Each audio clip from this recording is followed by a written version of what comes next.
umumnya berwarna hijau, berukuran kecil, dan termasuk dalam keluarga tumbuhan. Lumut? Bukan, kita tidak akan membicarakan lumut. Makhluk hidup yang satu ini bertempat tinggal di air asin. Namanya pun sudah tidak asing lagi di dunia kecantikan. Salah satu jenisnya yaitu spirulina. Yap, inilah dia mikroalga. Lalu, apa kelebihan dari mikroalga dan kenapa kita membahasnya?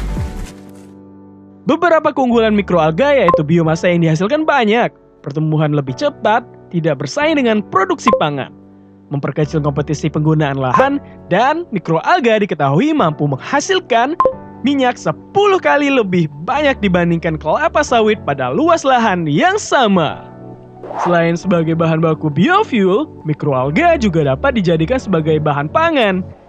Diketahui beberapa jenis mikroalga mampu hidup di kondisi dengan salinitas tinggi. Indonesia sebagai negara maritim memiliki garis pantai yang besar. Dimungkinkan budidaya mikroalga memiliki potensi yang tinggi dan menjanjikan. Untuk memperoleh mikroalga kering, perlu melewati tahapan kultivasi dan pemanenan. Kultivasi atau budidaya mikroalga dapat menggunakan teknik open pond system dan photobioreactor system. Untuk hidup dan berkembang, mikroalga menggunakan cahaya dan karbon dioksida sebagai sumber energi dan sumber karbon.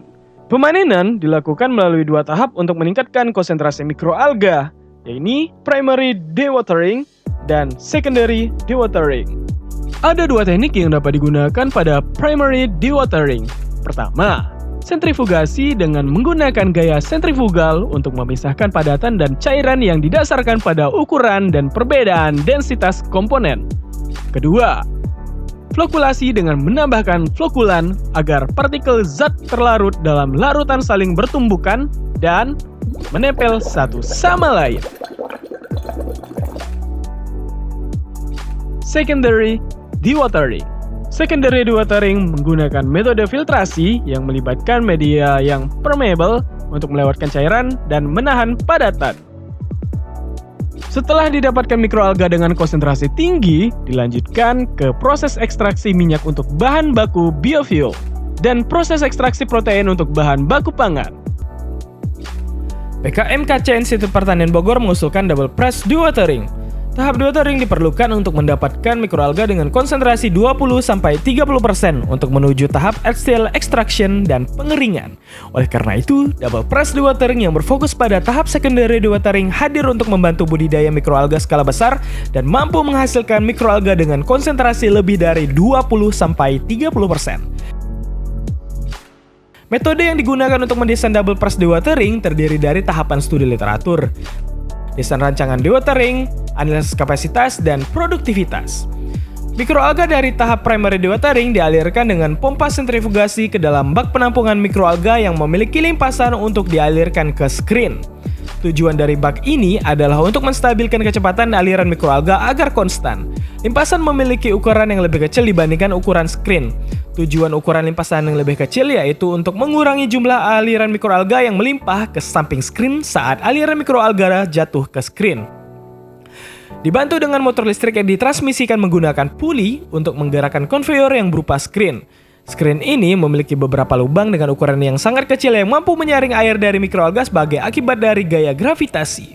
Setelah tersaring, mikroalga dipres dengan 2 konveyor atau low pressure agar semakin banyak air yang terpisah dari mikroalga. Ini merupakan fase pengepresan pertama. Selanjutnya mikroalga masuk ke dalam roller-roller untuk dilakukan fase pengepresan atau high pressure yang kedua. Di fase ini akan semakin bertambah air yang terpisahkan dari mikroalga dan didapatkan mikroalga dalam bentuk gel. Mikroalga yang sudah dipres akan secara otomatis terpisahkan karena wadah penampung mikroalga juga berfungsi sebagai scraper. Air sisa pengepresan mikroalga dapat digunakan lagi untuk budidaya dan disalurkan ke bak penampungan budidaya mikroalga melalui lubang penadah air. Double press dewatering memiliki kapasitas input 540 kg per jam. Efisiensi air terpisahkan 97%, konsumsi energi listrik 1,50 kW tiap jam, dan mikroalga output hasil pengepresan memiliki konsentrasi 27,51%. Misalnya, terdapat lahan dengan luas 1 hektar untuk budidaya mikroalga dengan metode open raceway pond. Satu kolam open raceway pond memiliki dimensi 50 x 20 kali 0,2 meter sehingga menghasilkan 200 meter kubik. Pemanenan dilakukan dalam waktu 4 hari, sehingga perharinya bisa memanen 50 meter kubik atau setara 50.000 kg per hari dengan konsentrasi mikroalga 0,03%. Dan satu kolam open raceway pond mampu menyediakan 51 kg berat kering mikroalga, sehingga 1 hektar tersedia 510 kg berat kering mikroalga per hari. Pada tahap secondary dewatering, double press dewatering mampu memisahkan air sebanyak 4.145,62 kg per hari dengan potensi outputnya yaitu 48,7 kg berat kering mikroalga per hari. Jika dioperasikan selama 24 jam per hari, double press dewatering dapat menghasilkan mikroalga dengan potensi 145,98 kg berat kering mikroalga per hari. Karena dalam 1 hektar tersedia 510 kg berat kering mikroalga per harinya, maka diperlukan 4 alat double press dewatering dengan total konsumsi energi listrik 144 kW per hari. Kita tidak bisa jika hanya mengharapkan tenaga manusia untuk melakukan pekerjaan dalam skala besar. Kita membutuhkan teknologi yang mampu membantu pekerjaan tersebut. Dan double press dewatering mikroalgae hadir untuk mengeringkan pekerjaan dalam produksi mikroalga skala besar dan mampu meningkatkan kualitas mikroalga yang dihasilkan. Sekian dan terima kasih.